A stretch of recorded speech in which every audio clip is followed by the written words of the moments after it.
अब बात योगी सरकार के नए प्लान की, जिसके तहत यूपी में अपराधियों की संपत्ति को उनके शिकार लोग और पीड़ितों में बांटा जाएगा। इसके साथ ही इसके लिए डीजीपी ने सभी जिलों के एसएसपी और कमिश्नरेट में एसओपी जारी कर दिया है। आखिर क्या है योगी सरकार का रॉबिन हुड प्लान, इस रिपोर्ट के जरिए देखिए।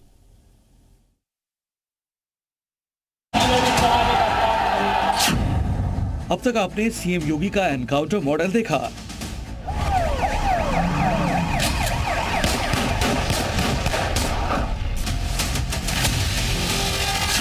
अपराधियों के खिलाफ शहर शहर बुलडोजर मॉडल देखा।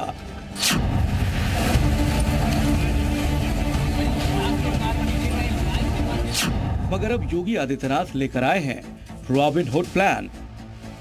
जी हां, सही सुना आपने। जैसा आपने किस्से कहानियों और फिल्मों में देखा सुना होगा कि रॉबिन हुड कैसे अमीरों की नाजायज संपत्ति लूटकर गरीबों को बांट देता था। अब योगी सरकार कुछ इसी तर्ज पर अपराधियों की अवैध संपत्ति को कुर्क कर उससे मिली रकम पीड़ितों को बांटेगी।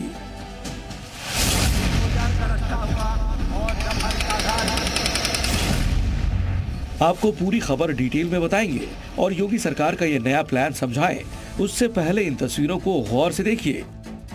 आपको याद होगा कैसे प्रयागराज में माफिया अतीक अहमद की अवैध रूप से कब्जाई जमीन पर पहले बुलडोजर चलाया गया और फिर उसी जमीन पर गरीबों के लिए प्रधानमंत्री आवास योजना के तहत फ्लैट बनाए गए। प्रयागराज ही नहीं, लखनऊ में भी पूर्व माफिया मुख्तार अंसारी की अवैध जमीन पर योगी सरकार प्लान के तहत फ्लैट तैयार करा रही है। मगर अब बड़े बड़े माफिया के साथ ही उनके मददगारों और छोटे अपराधियों या गैंगस्टर्स की संपत्ति को जब्त कर कुर्की से हुई आय पीड़ितों में बांटी जाएगी। यूपी की योगी सरकार का ये नया प्लान क्या है वो समझिए। यूपी के डीजीपी ने सभी जिलों के एसएसपी, एसपी और पुलिस कमिश्नर को एसओपी जारी किया है। इसके जरिए पुलिस माफिया और अपराधियों की अपराध से जुटाई संपत्ति जब्त करेगी। फिर कोर्ट के आदेश पर अपराधियों की संपत्ति कुर्क होगी। संपत्ति कुर्की से जो आय होगी वो पीड़ितों को दी जाएगी। भारतीय न्याय सुरक्षा संहिता की धारा 107 के तहत अगर इन्वेस्टिगेटिंग ऑफिसर को जांच के दौरान यह पता चलता है कि जो प्रॉपर्टी उस एक्यूज्ड की है वो क्रिमिनल एक्टिविटीज से, कमीशन ऑफ ऑफेंस से और गलत माध्यम से बनाई गई है, तो वो उस प्रॉपर्टी को कोर्ट की परमिशन लेकर के वो सीज करके अटैच करके उसके सेल प्रोसीड्स को जो जरूरतमंद विक्टिम्स हैं उनको बेचा जा सकता है। अभी तक यूपी सरकार गैंगस्टर एक्ट के तहत ही माफिया की संपत्ति जब्त कर सरकारी आवास बनाकर दे रही थी।